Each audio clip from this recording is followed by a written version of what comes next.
Everyone. ओम श्री वासुदेवाय नमः। श्री कृष्णाय गोविंदाय नमो नमः।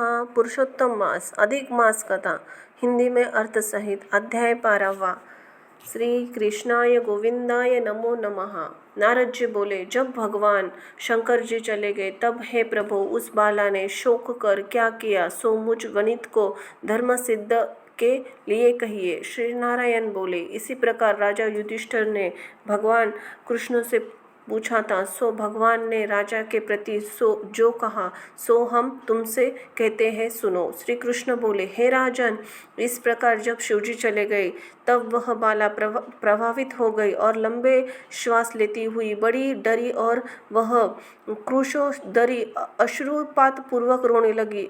हृदय अग्नि से उठी ज्वाला से जलते हुए अंग वाली वह तपस्विनी कन्या वाग्मी से जले हुए पत्ते वाली लता की तरह हो गई।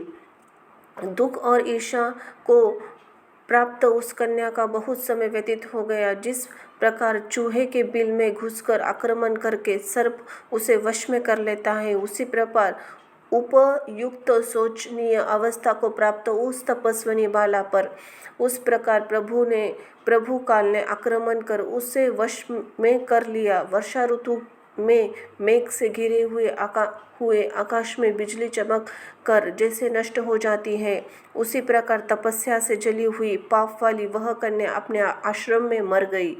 उसी समय धर्मिष्ठ यज्ञ से नामक राजा ने बड़ी सामग्रियों से युक्त उत्तम यज्ञ किया।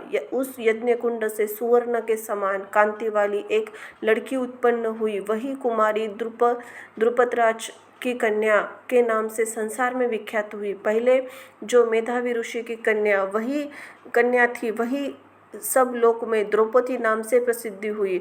उसी को स्वयंवर में मछली को बेध कर भीष्म कर्ण आदि बहुत से राजाओं को तूर्ण के समान कर शुंभित राज्यमंडल दल में अर्जुन ने पांचाली को पाया। हे मुने, वही द्रौपदी दुष्ट दुशासन द्वारा बाल पकड़कर खींची गई और हृदय में विदीर्ण करने वाले वचन सुनाए गए। पुरुषोत्तम की अवहेलना करने के कारण मैंने भी उसकी उपेक्षा की। जब वह मेरे में स्नेह करके मेरा नाम बराबर लेने लगी, हे दामोदर, हे दया सिंधु, हे कृष्ण, हे जगतपिते, हे नाथ रमानाथ, हे केशव, हे क्लेश नाशन, मेरे माता पिता भातृवर्ग सहन लिए बहन भांजे बंधु इष्ट पति आदि कोई भी नहीं है। हे हरिकेश, मेरे तो आप ही सब कुछ है। हे गोविंद, हे गोपीनाथ, दीनबंधु दया निधे, दुशासन से आक्रमण की गई मुझे आप नहीं जानते।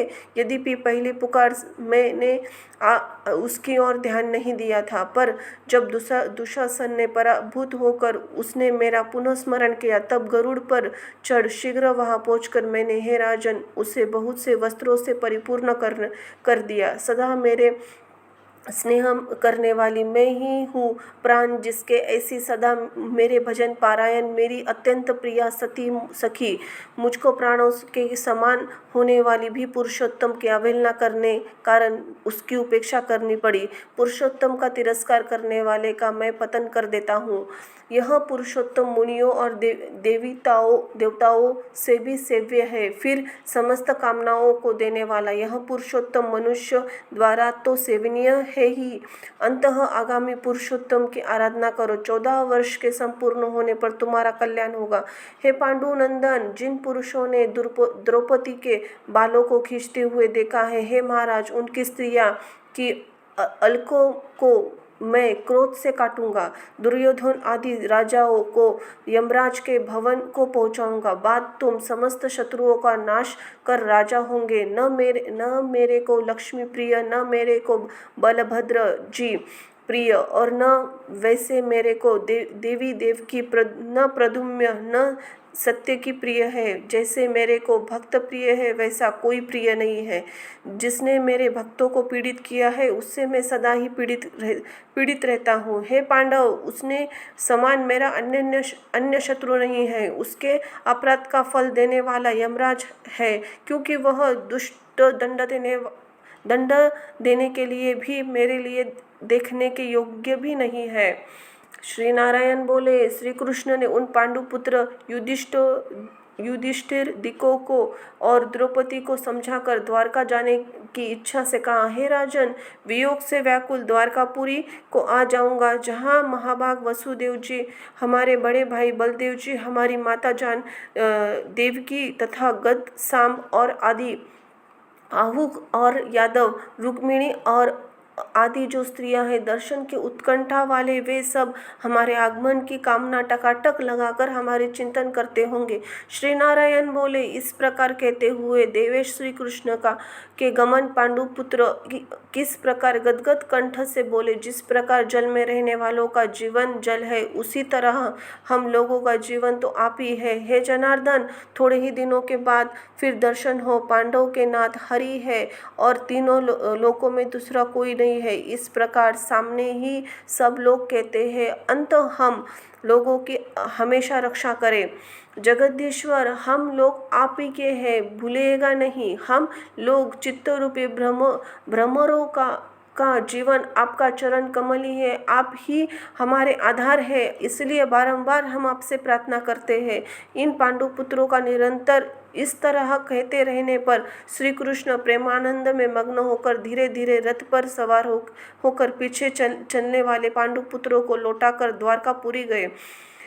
द्वारकापुरी को गए। श्री नारायण बोले, इसके बाद श्री द्वारकानाथ श्री कृष्ण चंद्र द्वारकापुरी जाने पर राजा युधिष्ठिर अपने छोटे भाइयों के साथ तप करते हुए तीर्थों में भ्रमण को गए। हे ब्राह्मण, नारद भगवान के प्रिय पुरुषोत्तम मास में मन लगाकर और श्री कृष्ण वचनों को स्मरण करते हुए अपने छोटो भाइयों से तथा द्रौपदी से राजा युधिष्ठिर से बोले, आहो, पुरुषोत्तम मास में होने वाले अत्यंत उग्र पुरुषोत्तम का महात्म्य सुना है। पुरुषोत्तम भगवान के पूजने के लिए बिना सुख किस तरह मिलेगा। इस भारतवर्ष में वह धन्य है, वह पूज्य है, वह श्रेष्ठ है, जो अनेक प्रकार के नियमों से पुरुषोत्तम भगवान का पूजा अर्चन किया करता है। इस तरह समस्त तीर्थों में भ्रमण करते हुए पांडुपुत्र पुरुषोत्तम मास के आने पर विधि पूर्वक व्रत करने लगे। हे मुने, नारद व्रत के अंत में 14 वर्ष पूर्ण होने पर श्री कृष्ण भगवान की कृपा से अतुल निष्कंटक राज्य को प्राप्त किए। पूर्व काल में सूर्यवंश में होने वाला दृढ़ धनवा नाम का एक राजा पुरुषोत्तम मास के सेवन में बड़ी लक्ष्मी, पुत्र पौत्रों का सुख और अनेक प्रकार के भोगों को भोग कर योगिनियों को भी दुर्लभ जो भगवान वैकुंठ लोक है वहाँ गया। हे मुनि श्रेष्ठ, नारद इस पुरुषोत्तम मास के लिए अतुलनीय महात्म्य को करोड़ों